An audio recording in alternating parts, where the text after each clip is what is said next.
Welcome to Focus Today. I'm your host, Perry Atkinson, and I am so delighted to have back in the studio with us today Treva Kuyper. She is one of the co-leaders of this incredible ministry called the Loft, an outreach to young girls, and we want to get into one of the topics she's teaching the girls. But first of all, those who may be hearing about the Loft for the first time, welcome. And what is it? The Loft. We are an outreach ministry to teen girls, 8th grade through 12th grade. We meet in Central Point at Community Bible Church the second Sunday night of every month, and we talk about real life issues.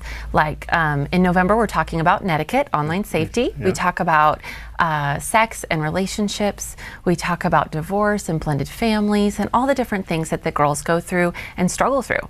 And these are rubber meet the road issues. Yes. All right. There's no soft stuff here. There's no cream puff here. This is real life stuff. Now you've had an explosion. We have. We have. Oh my goodness. Yeah. So we had our Loft kickoff in September, the end of September, and we had almost about 70 girls come, which was fantastic. We played games and introduced them to the Loft. Yeah. And then last Sunday night we had our spa night, and we had about 80 girls come to that, and we were able to love the girls and pamper the girls. But our very first topic on beauty was 2 Sundays ago. We had 120 girls come. That's amazing. 120, and it was fantastic. They were everywhere, on the floor, on the stage. They piled in, and they loved it. Okay. It was great. Well, this is fabulous, and I want you to get more and more familiar with this ministry, and especially if you have young girls in your household, the next time this program comes around. Is it be next year or next spring? Or what are you going to do it again? We will end in June this year. We basically follow the school year, and then we'll start again next September. All right, etiquette. I am so glad, Treva, you're taking this on. I have been watching the transparency of young girls on the social media, and it scares me to death.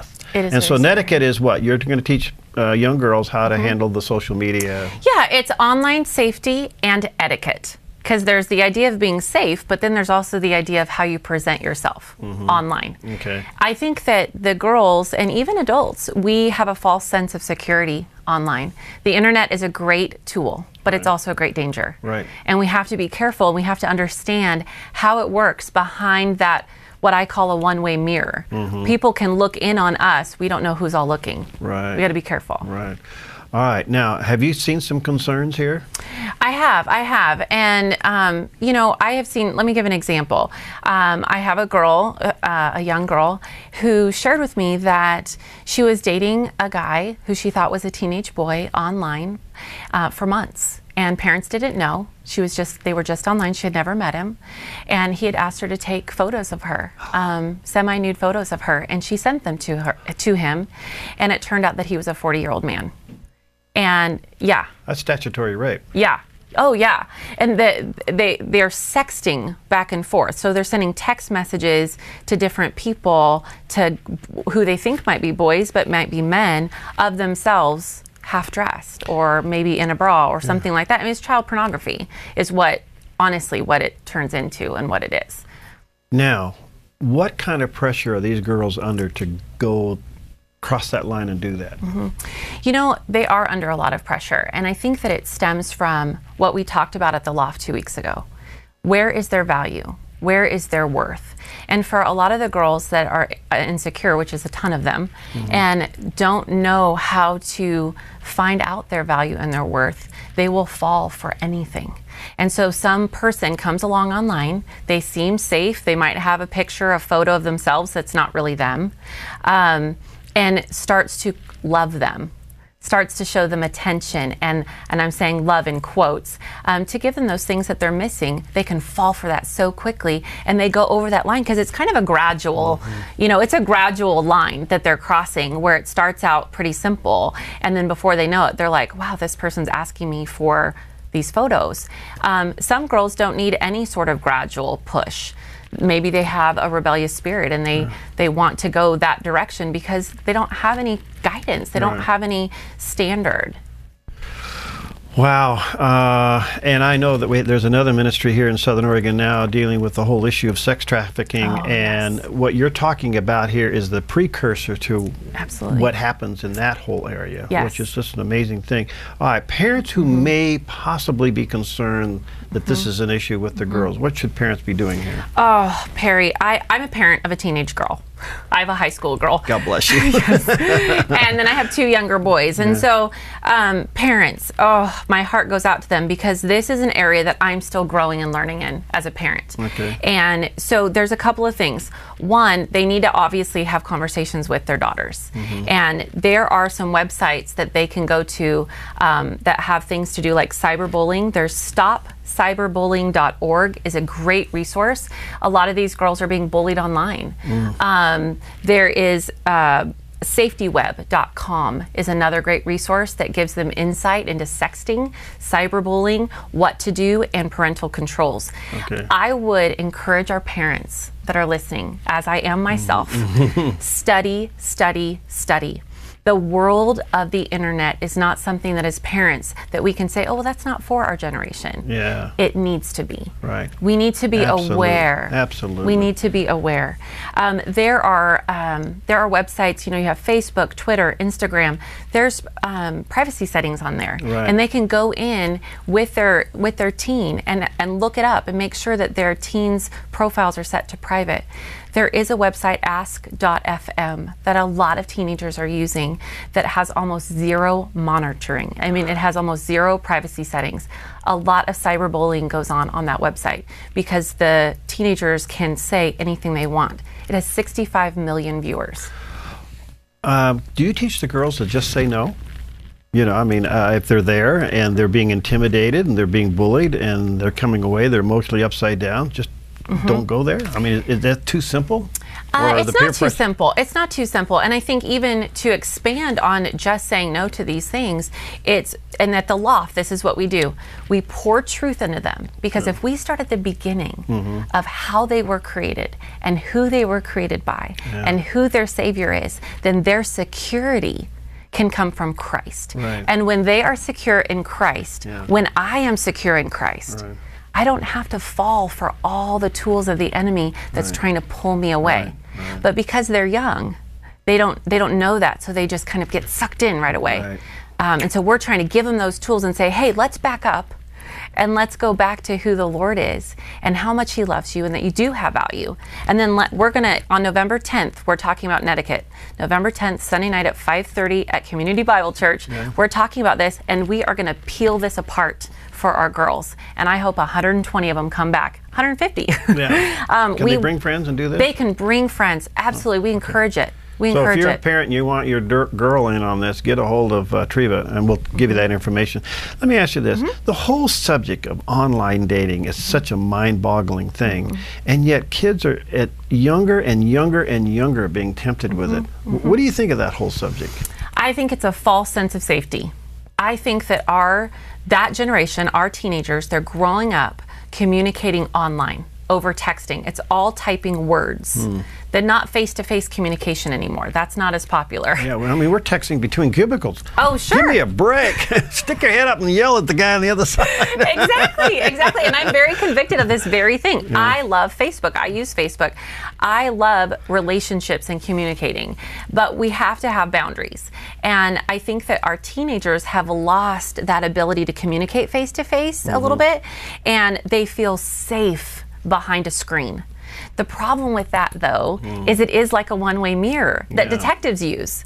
They feel safe, but they don't know who's looking at them or who's looking over the shoulder of the brother or the sister that they're friends with, looking at their profiles online. And some of them have 5 different social networking sites that they are part of, and they can get into trouble real quick. Wow. Do you deal with the subject of being too transparent? We're going to deal with that, yes. And this is actually our first time of doing etiquette. So this is our very first time. I'm so excited. We are going to deal with that. And that goes back, I think, to the etiquette part. How do you present yourself online?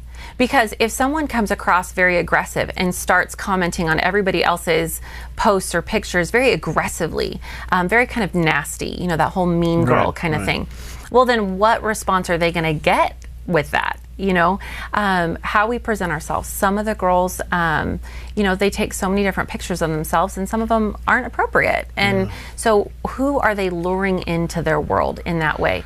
So we're going to address how transparent should you be online. Are you afraid as a parent? I am concerned. I will be honest, my daughter does not have Facebook. She wants to have Facebook. We're not ready yet. She's 14, and you know, we're just not ready to go there yet. But all of the things that I learn, I get her online with me. And I say, when you do have an iPhone, when you do get on Facebook, these are the things that we need to be leery of. I am concerned. And the Lord has lit a fire in me, Perry, that gets bigger every month. And I'm not an expert on teenagers. I'm not an expert on online safety. No, but you care. I care. I'm a fighter. Yeah. I'm going to fight for these girls. Good. I care about them that much. All right. Now, before we run out of time, if somebody wanted their girl to come to this coming up November 10th, what do they do? They can literally show up. We have a registration table that they can register when they get there at 5:30. We serve dinner and snacks, and then we start the program at 6. Okay. But they would, if they have more information or more questions, we have more info for them. They can go to the Loft, southernoregon.com. Okay. And there's a spot there they can contact us. So they have questions before November 10th. They can always ask us. We'll get back to them. All right. Jot that down. The Loft, southernoregon.com. Incredible resource. And if you are concerned about your teenage daughter, and again, the ages are the 8th grade through 12th grade. 8th grade through 12th grade. So if you have a girl in that category and you want to get involved in this, go to the Loft, southernoregon.com. Okay. Yep. .com or .com. You'll find it. And get a hold of Treva and the girl. Thank you. You're welcome. Thank you for what you're doing. Thank you for your passion. What are we going to do next? What's coming up? You know? Mean Girls is in December. Mean Girls, Toxic Relationships. Really? Yes. Is that like bullying and stuff? We're going to talk about bullying and how to be a friend. Okay. I look forward to having you back. Yes, thank you. We'll be right back.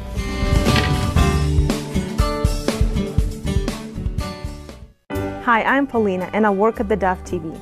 Did you know that when you support theDove TV, you have a profound impact, not only in our community, but around the world? It's your continued support that takes the inspiration and hope in the programs we produce and makes them available to the thousands of people who are watching these videos online every week. Help bring encouragement and hope to our valley and beyond by making a secure online donation today at our website, thedove.us.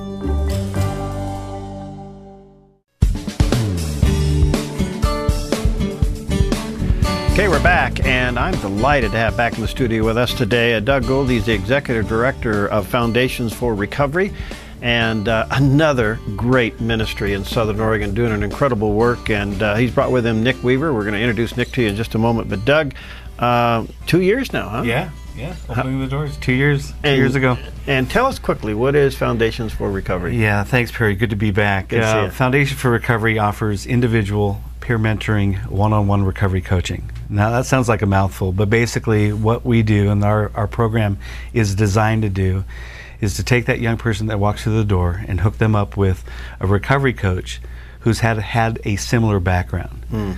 And it seems to be working. Right now we're pushing a success rate about 55 to 60% sobriety rate. Wow. Which is that's huge. About 10, 11 times over the national average. And peer mentoring is the wave of the future. Wow. And we're seeing some tremendous success of taking that young person, hooking them up with a recovery coach, and working with them on one-on-one basis. All right, quick question. How big is the addiction problem in our area? It's widespread, and it's and unfortunately we live in the county. In fact, we just got the county numbers about a month ago, and Jackson County, based on population, we are very close to Multnomah County and Washington County up there. Really? up north. The addiction and the epidemic here in the valley is widespread, and it's just no respecter of persons either, Perry. Yeah. It affects all types of ages. Now you bring the faith element into your recovery. How's that applied? Well, basically we are faith-based. We don't force that on the client that comes through the door. When they come through the door, we've had many clients who are atheists, agnostics, different sexual orientation. They're there for recovery. But I'm a firm believer that before you want to win them to the Lord, you got to win them to yourself. Right. And a lot of our young people that come through have a resentment toward God anyway. And that's probably one of the reasons why they use in the first place. And there's a lot of fear component when the young person comes in. So we try to calm their fears, work with them one-on-one in recovery coaching, and then when it comes working with their goals and they're setting their goals, the concept of God comes up. Yeah. And then we reconnect them with their faith. Oh, that's wonderful. You need help? Do you need volunteers? Actually, we've got right now 27 recovery coaches on staff. Well, that's wonderful. And we're always looking for more. Yeah. What we want our community to know is this: we don't charge the client that comes through the door. Because most of the time, the clients that come through the door, they've already spent quite a bit of money on rehab. Yeah. And so we are completely funded by local communities, our community sponsors, individual donors through churches, and our folks of our community of supporting us. And that's what we need. We need prayer support and we need financial support. All right, and they get a hold of you through Foundations for Recovery. And absolutely. Is that a website too? Yes, Love Foundations with an S, lovefoundations.com is our website, and you can go on there and check us out. These guys are doing it. Their numbers are where all the numbers should be. All right, introduce Nick to us. Oh, this is a young man that we're really excited about. Nick came to see us about 2 years ago. He had a felony against him. He's got 10 years of addiction abuse. And Nick came to see us, and he was scared, he was nervous, but he had tried some other things in his life, and his parents got some information regarding about what we do, so he came to see us, and we started working with this program. Unfortunately, he went back out and started using again, but we don't quit on him, and he didn't quit on himself. He realized that he needed to come back, and so this is Nick, and he's coming up on 1.5 years being clean and sober after 10 years of addiction. Nick, good to see you. Good to be here. What was your addiction? I was addicted to pain pills, meth, and heroin. Now, the statistics tell you don't recover from that. No. All right. Tell us your story. How'd that happen? Well, I got addicted to painkillers probably about 6 or 7 years ago, getting them from a doctor. And my use just escalated to meth when I couldn't find the pain pills so I wouldn't be sick, and then heroin was cheaper, so I switched to that. Now, you got into trouble? I did. Tell us that. I spent some time in jail for mail theft. I was working for the post office, and you know, the money ran out, and I switched to crime to support my habit. Those watching on the Dove TV, here's a before and after Nick picture this morning, and this is classic, absolutely classic. All right, what drew you? What made you think, all right, I can't handle this. I need something beyond myself here. I think it was the fact that I thought that I was probably going to end up dying in my addiction. I needed some help, and I had ran out of resources. You know.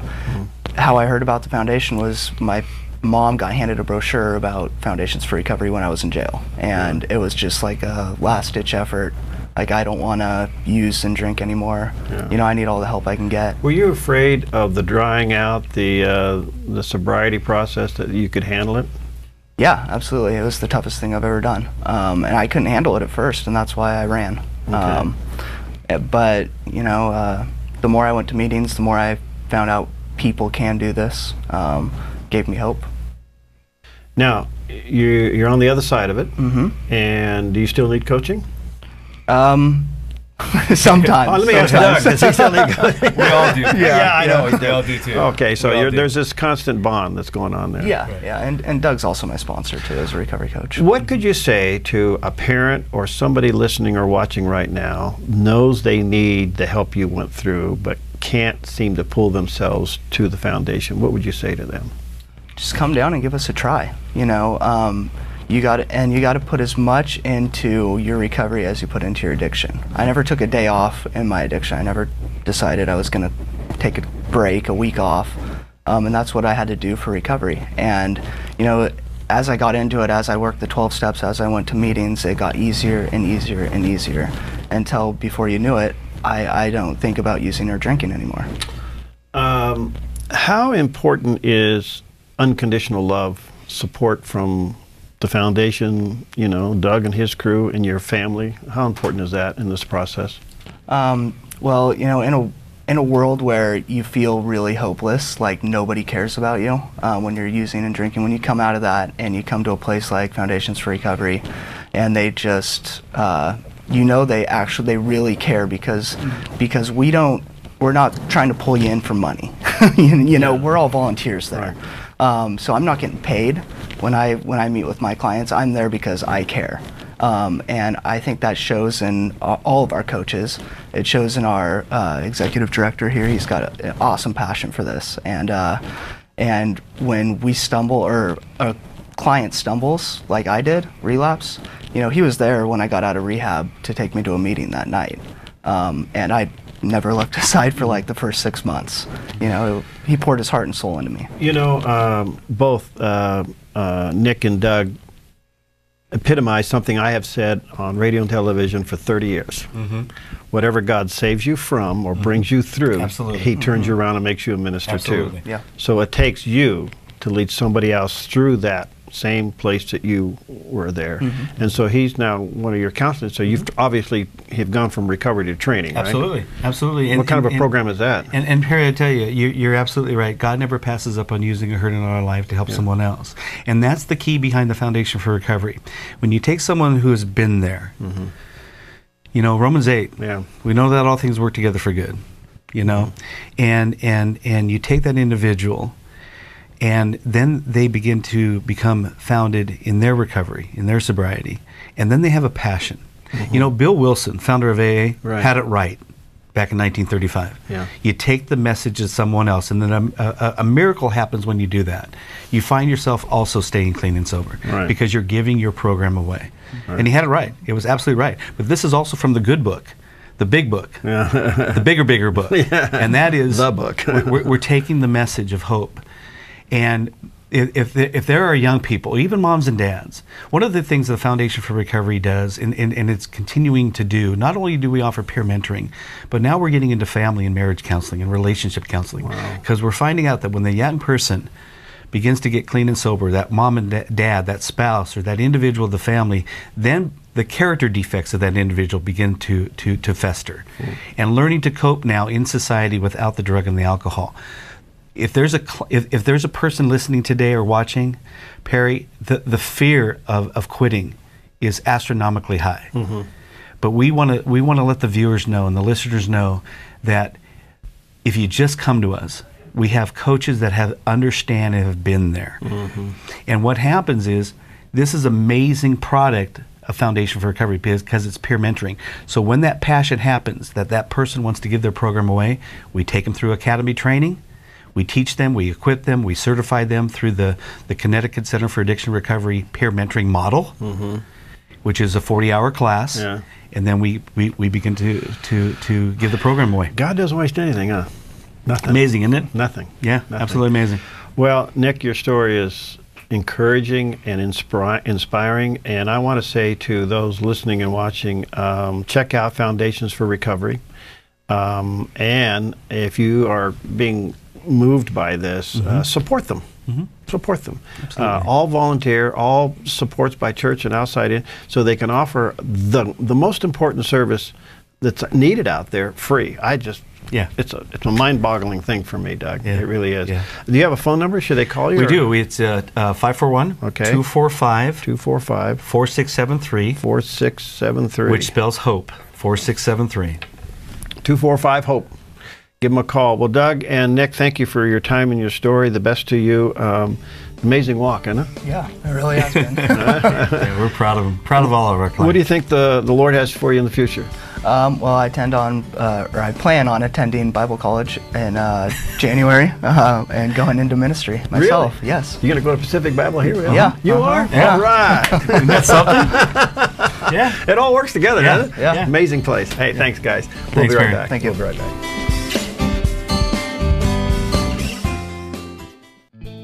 Hi, I'm Daniel and I work at theDove TV. You know, compared to Portland, Seattle, and LA, Medford might be considered a small market, but at theDove, we're excited about the opportunity to make a big impact right here in our community.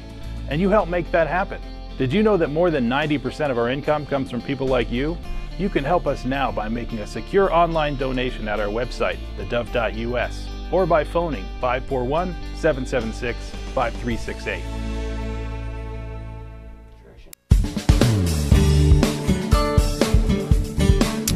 Well, we're back, and what an honor for me to have back with us again a good friend, and I tell you, somebody that I have great respect for, one of the great commentators and television hosts of our day, Ben Kinchlow. You probably have seen him years past, co-hosting the 700 Club. He ministers all over the world, and his passion and his spirit is infectious, and I am honored to have him back with us today because he's authored a book that I think you're going to find to be pretty interesting. Black Yellowdogs. The most dangerous citizen is not armed but uninformed. So we're going to talk to him about that, and there's a picture of the book on the screen. You may want to check it out at the bookstores. Ben, nice to have you, my friend. How you doing? Hey, Perry, it's a pleasure to have you back, and I hope you can still say nice things after this interview. Likewise. Well, listen, this is a fascinating book, and you have really touched a nerve here. First of all, tell our audience and describe for us Yellow Dog. Well, first of all, let me make sure that people understand that this is not an insult to African Americans. I'm not calling African Americans dogs. Yeah. The fact of the matter is, back in 1928, when Herbert Hoover was running for president against Al Smith, the hardline Southern Democrats, despite the fact that Al Smith was a Yankee Catholic, said, we're going to support him anyway. When the senior citizen or the senior senator said, well, I'm going to support Hoover, they said, how can you? Well, he said, how can you support a Yankee Catholic? And the response from the hardline Democrats was, I'd vote for a yellow dog if he ran on the Democrat ticket. Well, the press picked that up, and consequently, it has come to mean that any person who votes Democrat, regardless of issue, regardless of candidate, is referred to as a yellow dog Democrat. And since African Americans, since the 40s, have been voting for anywhere from 96% up to 100% for Democrats, they have earned the title Black Yellow Dogs. All right. Now, with that comes the big question, Ben, and I know you wrestle with this, and a lot of us do. Why do blacks blindly support Democrats and vote Democrat? Because, as I said in the outline of the book, the most dangerous citizen is not armed but uninformed. You see, the problem is African Americans since the 1940s have believed, because of the media, that it is the Democrats who are responsible for the advances in civil rights in the United States. And that's just not true. You see, from Abraham Lincoln all the way down to FDR, blacks voted Republican for two reasons. First of all, they understood that the Republican Party was the party of Lincoln. And second, the Democrats would not allow blacks to vote. No, blacks vote Democrats because they think that from FDR is where they start to trace civil rights gains for blacks. You see, and all the way up to and including LBJ and the 64-65 Voting Rights Act, they think that Democrats are responsible for that. That's why they vote Democrat. All right. Are blacks becoming informed? I hope that they are, but unfortunately, we have a media that, by its own admission, if you look at the Lichter-Rothman survey that was done not too long ago, the media, by its own admission, is leftist-leaning, and they vote Democrat overwhelmingly. So the problem we have today, Perry, is that you have the media continuing to disinform the American public. And if you aren't looking for other avenues of information, you just suddenly, you just accept the fact that this is the way it is. So today, just as before, we are still being fed the line that who's responsible for our gains in America is the Democrats, and that just isn't the truth of the matter. You know, it's been said, Ben, some of the best and most powerful preachers in America are in the black churches. And yet, when it comes to these topics and these issues, they don't touch it with a 10-foot pole. What do you think? Unfortunately, that is far too true, that for decades, most African American preachers have stayed out of politics. But if you would look and see who was at the lead of all the all of the civil rights leaders, it's been from Reverend Martin Luther King. And for some reason, preachers in the black community have been the leaders in our community. And unfortunately, most of them, with the exception of Martin Luther King, have been Democrats. And a lot of people don't realize that Martin Luther King was a Republican, but they say, well, you know, most of Jesse Jackson and Al Sharpton and people like that are all Democrats who support the Democrat agenda. What do you think of the Al Sharptons and the Jesse Jacksons? What are they doing to further enhance the uninformed black? Well, let me read you something that was written a couple of hundred years ago. This is the direct quote. There's another class of colored people who make a business of keeping the troubles, the wrongs, and the hardships of the Negro race before the public. Having learned that they are able to make a living out of their troubles, they have grown into the settled habit of advertising their wrongs, partly because they want sympathy and partly because it pays. Some of these people do not want the Negro to lose his grievances because they do not want to lose their jobs. That was written by somebody named Booker T. Washington almost 200 years ago, and that describes, unfortunately, what has happened with some of our leaders like Al Sharpton and Jesse Jackson. You see, if you already have your civil rights, you don't need a civil rights leader, and therefore they would be, you know, we don't need civil rights leaders anymore. What do you think? How would you respond to the criticism from the black community to a Clarence Thomas and a Condoleezza Rice? Well, I get those same kinds of criticism. You know, I was going to put your name in there. oh yeah, I get those same kind of criticisms. As a matter of fact, what I did at the introduction of Black Yellowdogs, I listed some of the things that we've been called: Oreos, coconuts, Uncle Tom, official government Uncle Toms, so on and so forth, non-practicing black zebras, and Reverend pork chops, and even Judases. Because what happens is when you find an African American that stands up for the Republican Party, whom the blacks think, because as I mentioned, the aforementioned leftist leaning media, they think that the Republicans are anti-black. And here's why. Have you ever heard, you hear the term conservative all the time, right? Mm-hmm. Well, for any African American who was born prior to the 60s revolution, the word conservative was for years, decades, tied to the Democrats who refused to allow blacks to vote.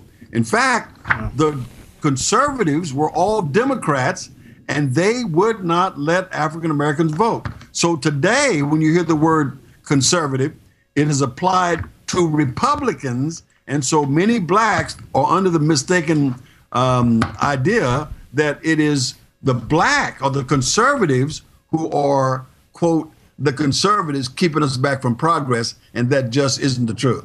Wow. Let me take a quick break here, Ben. We'll be right back, and I am so honored to have back with us today Ben Kinchlow. His new book, Black Yellowdogs, The Most Dangerous Citizen is Not Armed but Uninformed. By the way, it's put out by WND Books. You could probably go to WorldNet Daily Books and order it there. Check it out at Amazon, Barnes & Noble, and even at the Christian bookstores. We'll be right back with Ben right after this. Hi, I'm Paula, and I work at theDove TV. Every day we get letters and emails from people who've been encouraged, blessed, and challenged by the programs on theDove TV. But we couldn't do it without you. Did you know that more than 90% of our income comes from people like you? You can help us continue to bring inspiration and hope to our community by making a secure online donation at our website, thedove.us, or call us at 541-776-5368.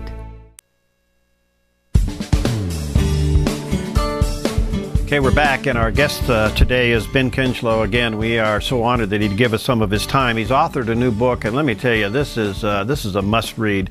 Black Yellowdogs, The Most Dangerous Citizen is Not Armed but Uninformed. It is put out by WND Books, so you can go to WorldNet Daily, check it out there, Amazon, Barnes & Noble, and you may want to check it out at Evangel or Christian Discount Books.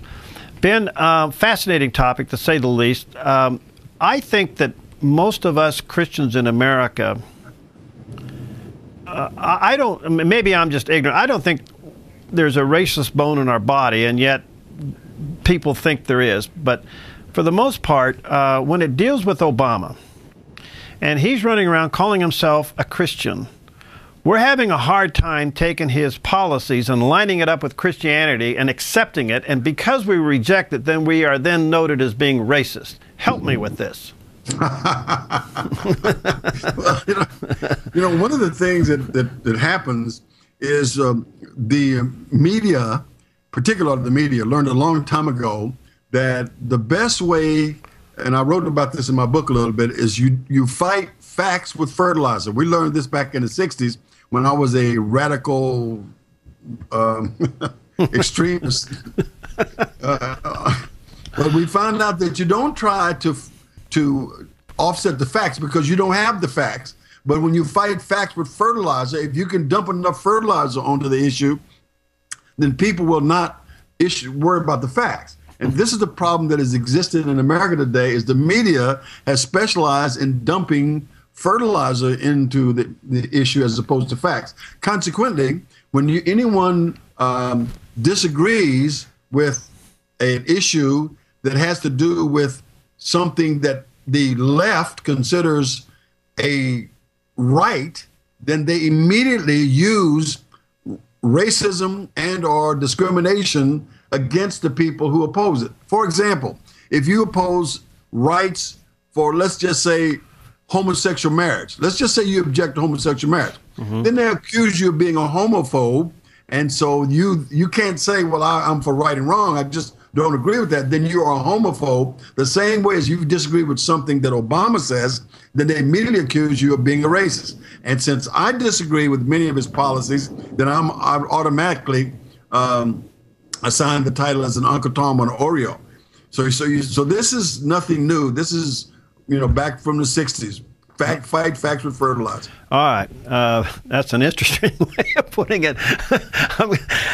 Thank you for sharing that with me, because you're going to help me now in the future when I have to go public with that.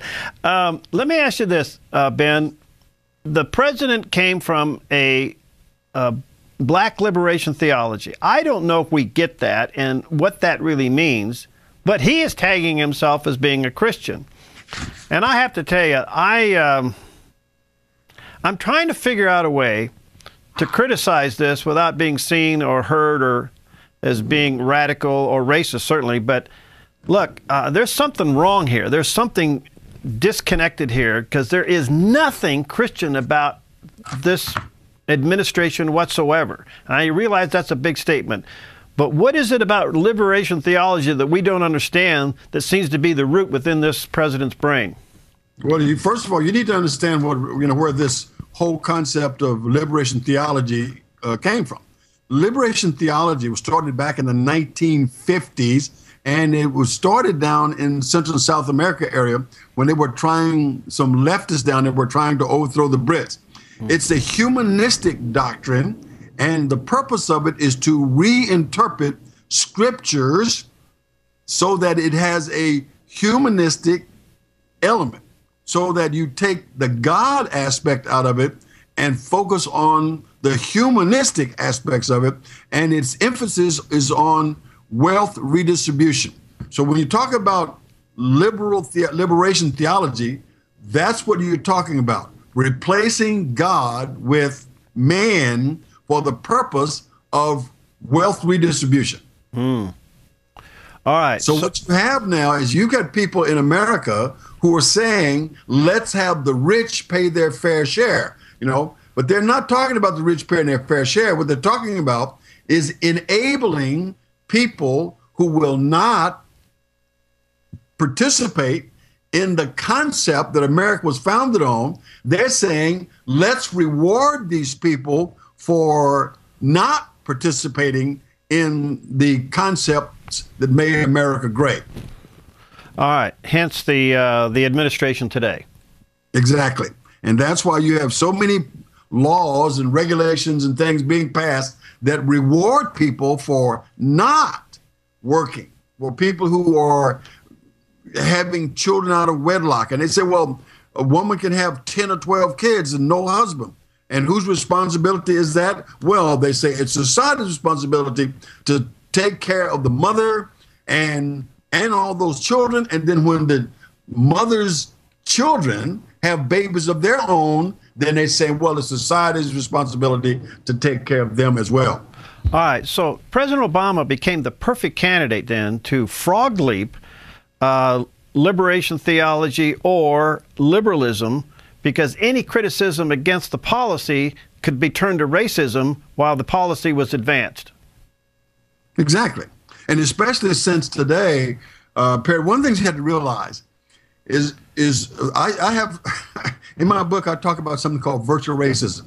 And the reason I use the term virtual racism is because today, anybody born after 1960 or 1970 has no idea what bona fide legal segregation, racism is. Let me ask you a question. Have you ever seen a colored water fountain? I was very young when that was happening. Have you? All right. So tell me, have you lately seen a colored water fountain? No. Have you seen a colored restroom? No. Have you seen a colored entrance to any place? No. Have you seen a colored phone book? No. So the concept of racism that I grew up with, which was covered every aspect of my life, is totally foreign and alien to anybody who was born after the 1965 Voting Rights Act, the 1964 Civil Rights Act, because it doesn't exist in America anymore. So what people do is they take virtual racism, and anytime somebody looks at you crooked or they don't like what you said, and if you're white and they're black or you're Hispanic or blah, blah, blah, then they throw this concept, well, you're a racist out here. And since Americans are overwhelmingly not racist, they have a tendency to back off. They say, well, maybe it's not as bad as all it said, so let's let them have that. And that is the part of the problem we have in America today. If Americans were even 1/10 as racist as some of these people allege, then we would see some real problems existing in our society today. Well, because the media has kept this alive and has created a perceived racism in this country, it really opened the door for the Islamic faith to come in and hide behind racism while it propagates its nonsense. Exactly. And that's why I say the most uninformed citizen, the dangerous citizen, is not armed, but uninformed, because when you are not aware of the facts, then you allow fiction and fables to become reality in your life. Let me give you an example. You ever been to England? Yes. Okay. So if I were to set before you a dish called trifle, you would know what it was, right? Mm-hmm. Okay, so people who have not been to England have no idea what trifle is. So if I set down a dish of, let's just say I set down something with bananas and jello and crushed up cookies in front of them, and I said, this is an English dish called trifle.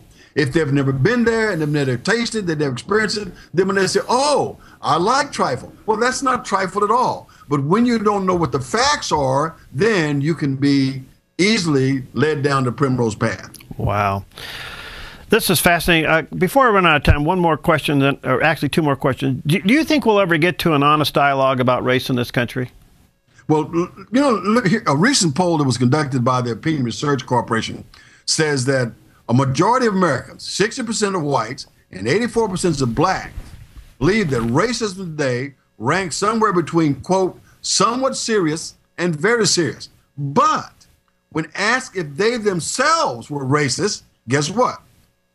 Only 13% of whites and 12% of blacks considered themselves racially biased. Wow. So you see, racism really is today's modern racism is an invention of the secular media, which is, in my opinion, is out to continue to drive this wedge between the peoples in this country. You know, you remember one of the things they said about America, of many nations or many peoples, one? Mm-hmm. The reason people come to America, Perry, is because America is like no other country on the face of the earth. There is no other country, bar none, like the United States of America. And the purpose that I wrote Black Yellowdogs was to encourage people to vote principle, not party. And I know we're running out of time, but I got to tell you, the education system has failed to teach our students what a revolutionary concept America truly is. It is truly unique, and here's why.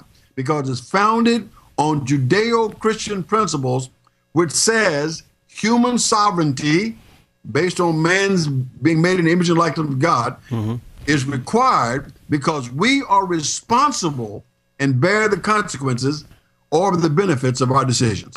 1 minute. You think the church is going to wake up and take possession of the land again? Well, if it doesn't, it shall be trodden underfoot, just as we have seen it happen in the Middle East. If you don't wake up here, we'll allow the seculars and the Muslims and other people to come in, and the next thing you know, it'll be illegal to worship God. Oh, it's already illegal to worship God publicly, isn't it? Oh, Ben, you're an inspiration. Black Yellowdogs, the most dangerous citizen is not armed but uninformed. Ben Kinchlow, get a copy of it. Check it out with WND Books or WorldNet Daily. There's a picture of it. BenKinchlow.com? Yep. And at the bookstores. Hey, thanks, my friend. Keep up the good work, and look forward to talking to you again real soon. I love your spirit.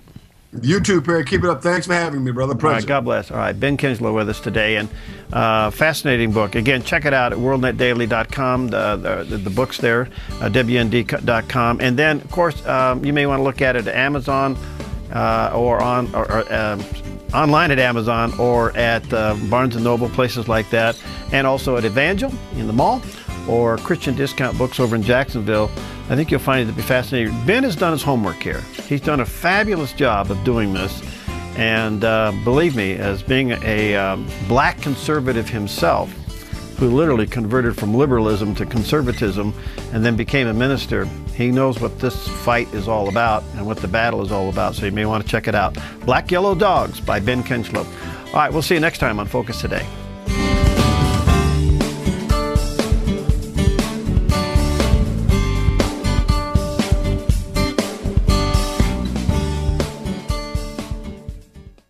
Hi, I'm Jim and I work at theDove TV. Every weekday between 6 and 8 a.m., our award-winning news and sports team bring you the best morning show around. It's live, it's honest, and it's a whole lot of fun. And you help make it happen. Did you know that more than 90% of our income comes from people like you? You can help us continue to air local programs that share your voice by making a secure online donation at our website, thedove.us.